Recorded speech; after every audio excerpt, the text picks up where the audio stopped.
Kalau mau cari paket lengkap yang ada di pemerintahan, Mahfud MD orangnya. Semua jabatan yang ada di pemerintah, mulai dari eksekutif, yudikatif, dan legislatif, sudah pernah Mahfud MD rasakan. Lantas, siapa Mahfud MD sebenarnya? Bagaimana silsilah keluarganya?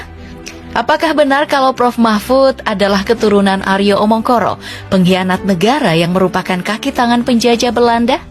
Sebelum menjawab pertanyaan tentang isu keturunan pengkhianat negara, aku mau menjelaskan dulu silsilah dari beliau biar clear. Nama aslinya adalah Muhammad Mahfud Mahmudin, lahir di Sampang, Madura, 13 Mei 1957, tapi tumbuh dan besar di Pamekasan. Ayahnya bernama Mahmudin, seorang pegawai negeri sipil, dan ibunya bernama Siti Khadijah. Tidak ada keturunan penguasa ataupun keturunan ningrat.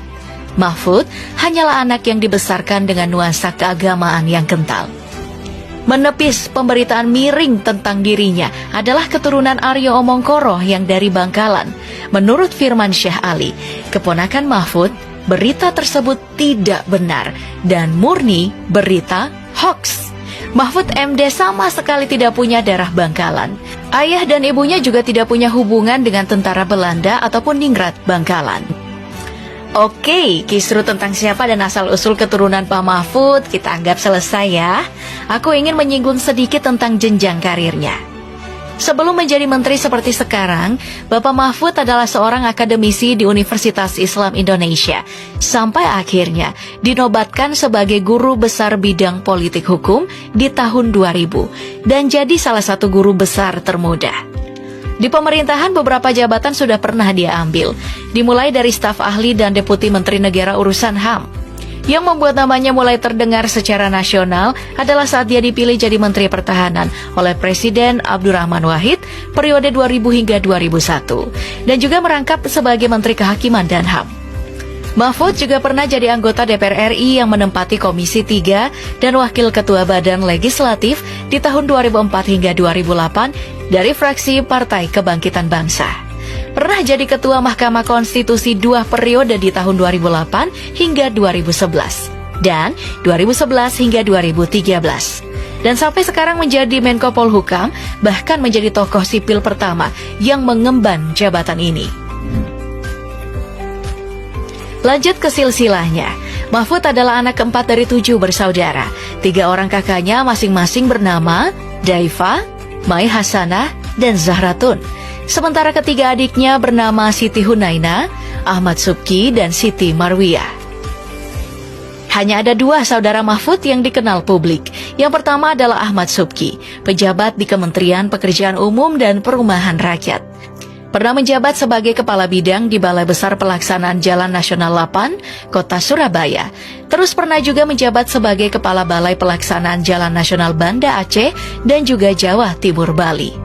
Sementara Siti Marwiyah adalah seorang akademisi yang pernah satu alma mater dengan Mahfud dan sekarang menjabat sebagai rektor di Universitas Dr. Sutomo di Surabaya untuk periode 2021 sampai 2025.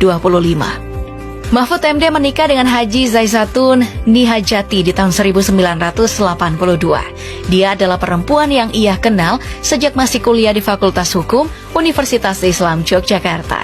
Perempuan yang akrab disapa Yati ini lahir di Jember tahun 1959. Anak dari pasangan bernama Syahroni dan Syofiah. Semasa bersama dengan Mahfud, Yati pernah bekerja sebagai seorang guru SMA. Tapi setelah Mahfud diangkat menjadi menteri dan harus berpindah ke Jakarta, pekerjaannya sebagai seorang guru ditinggalkan sampai sekarang. Nah, yang tidak boleh kita lewatkan juga adalah bagaimana prestasi beliau. Seperti yang aku bilang di awal tadi, Mahfud MD adalah paket lengkap. Dia adalah seorang akademisi, hakim, sekaligus juga seorang politisi. Selama berkiprah di pemerintahan, Mahfud sudah banyak berperan dalam membongkar kasus-kasus korupsi besar. Semisal, kasus korupsi Asabri, kasus korupsi satelit di Kemhan, memburu obligor BLBI, mengawal kasus Verdi Sambo, lalu membongkar kasus korupsi Gubernur Papua Lukas NMB. kasus korupsi yang melibatkan Hakim Agung, lalu membongkar transaksi mencurigakan di lingkungan Kementerian Keuangan. Bahkan juga berhasil membebaskan 126 kapal batubara yang disandra.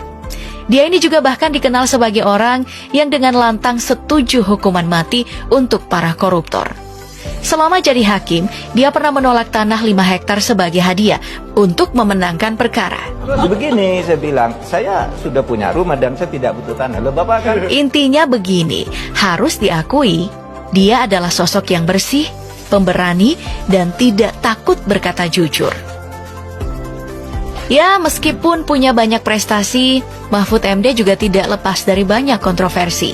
Pernah di tahun 2019, saat baru menjabat di pemerintahan, Mahfud menyebut kalau pasca reformasi tidak ada lagi pelanggaran HAM yang melibatkan pemerintah terhadap rakyat. Harus diakui semakin membaik.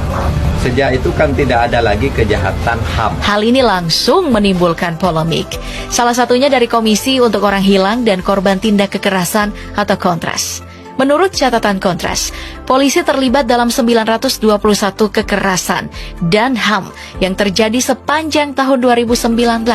Sebagai contoh, kerusuhan 21 hingga 22 Mei 2019 dan penggusuran Taman Sari. 2 contoh kasus ini dianggap sebagai pelanggaran HAM yang melibatkan pemerintah terhadap warga sipil. Yang terbaru juga adalah saat rapat dengan Komisi 3 DPR RI terkait kisruh dana 300 triliun rupiah lebih di Kementerian Keuangan. Beberapa kali Mahfud mengeluarkan pernyataan kontroversial, seperti menyebut DPR bertanya seperti bertanya ke seorang copet. Lalu ditanya kayak copet aja. Memang siapa? Terus dia juga menyebut DPR yang sering marah-marah ke Kejaksaan Agung. Tapi ternyata Markus datang ke Kejaksaan Agung untuk titip kasus. Sering di DPR ini aneh. Kadang-kadang marah-marah gitu, nggak taunya Markus dia. Pernyataan ini jadi polemik dan langsung membuat rapat Komisi 3 hujan interupsi. Baik, kita kembali lagi ke silsilah Pak Mahfud. Dari pernikahannya dengan Haji Zaizatun Nihajati, Mahfud punya 3 orang anak. Yang pertama adalah Muhammad Ihwan Zain. Putra pertamanya berprofesi sebagai dokter dan juga dosen di Universitas Negeri Yogyakarta. Dia adalah dokter spesialis kedokteran olahraga. Pernah menjadi komite medis untuk PSSI di tahun 2016 sampai tahun 2020. Nama anaknya ini justru baru muncul setelah Mahfud MD membuat sebuah pernyataan di Twitter soal penipuan yang menggunakan foto dan nama anaknya. Anak keduanya bernama Vina Amalia. Dia juga adalah seorang dokter, bekerja sebagai dokter ortopedi bedah tulang yang bertugas di RSUD Dr. Sutomo, Surabaya. Yang menarik, semasa kuliah, Vina tidak mengekspos identitasnya sebagai anak dari Mahfud MD yang saat itu menjabat sebagai Ketua Mahkamah Konstitusi. Salah satu dosennya bahkan pernah menyangka kalau Vina ini adalah mahasiswa kurang mampu. Anak ketiganya bernama Royhan Akbar. Beda dari saudaranya yang mengambil jurusan kedokteran, Royhan justru mengikuti jejak Mahfud dengan mengambil jurusan hukum. Ia adalah lulusan Fakultas Hukum Universitas Gadjah Mada. Royhan kemudian meneruskan kuliahnya di Columbia University dan mengambil program master di bidang internasional.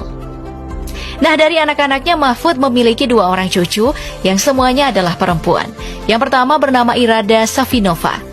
Nama cucunya ini diambil dari nama istri kedua MK Azerbaijan, Farhad Abdullayev. Irada sendiri adalah kata dalam bahasa Arab yang berarti yang maha berkehendak. Cucu keduanya bernama Mazda Elia Syakira yang dalam bahasa Arab, Mazda berarti sukses, Elia berarti tinggi, dan Syakira berarti syukur.